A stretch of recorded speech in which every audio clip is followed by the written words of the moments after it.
To avoid being accused of favoritism, my mother forced me, despite my severe anemia, to participate in the school's group blood donation drive. After only 100 milliliters, my vision started going dark. I reached for the needle, trying to stop the procedure, but the young nurse immediately grabbed my wrist and pinned it down. Only 100 milliliters and you already want to quit? The other students all donated 400. She glanced at my pale face, her eyes full of disgust. Donating blood is something honorable. Selfish people like you, pretending to be sick just to get out of it, deserve to have double drawn as punishment. Nearby, my mother watched me coldly, disappointment written all over her face. Brianna Hayes, is this really how I raised you? Everyone else donated. Don't think you're special. You will finish these 400 milliliters today, even if it kills you. I gasped for air, my heartbeat pounding so violently it felt like my chest would explode. By the time they reached the third bag, my vision had completely blurred and I collapsed heavily onto the floor. My soul slowly drifted upward as I looked at my mother with guilt in my eyes. I'm sorry, Mom. I really wasn't lying. This time, I truly couldn't hold on any longer. A suffocating feeling, like death itself gripping my throat, suddenly crashed over me. My vision went black and my body collapsed onto the blood donation table. The needle shifted with the impact and blood began flowing backward through the tube. The nurse drawing my blood, Sharon Jones, shoved me impatiently and yanked the needle out. I'm trying to draw blood here. Can you stop moving around?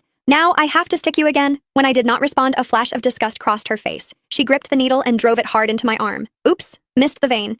You don't mind, right? Sharon deliberately stabbed me several more times before finally stopping, leaving my arm bruised blue and purple. However, by then, I could not feel pain anymore. Well, I'll give you credit for enduring it. No sense of collective spirit at all. Everyone's donating blood and you're here pretending to be sick and fainting. It's only 400 milliliters. Everyone else donated. You're the only one acting delicate. She switched out the blood bags without even looking up, muttering under her breath. Mrs. Cole is such an outstanding person. How could she possibly have a daughter as selfish and irresponsible as you? The students lined up behind me began whispering among themselves. I heard she has severe anemia and still came to donate blood. Did she actually die? No way. Didn't the nurse say she was faking it to get out of donating?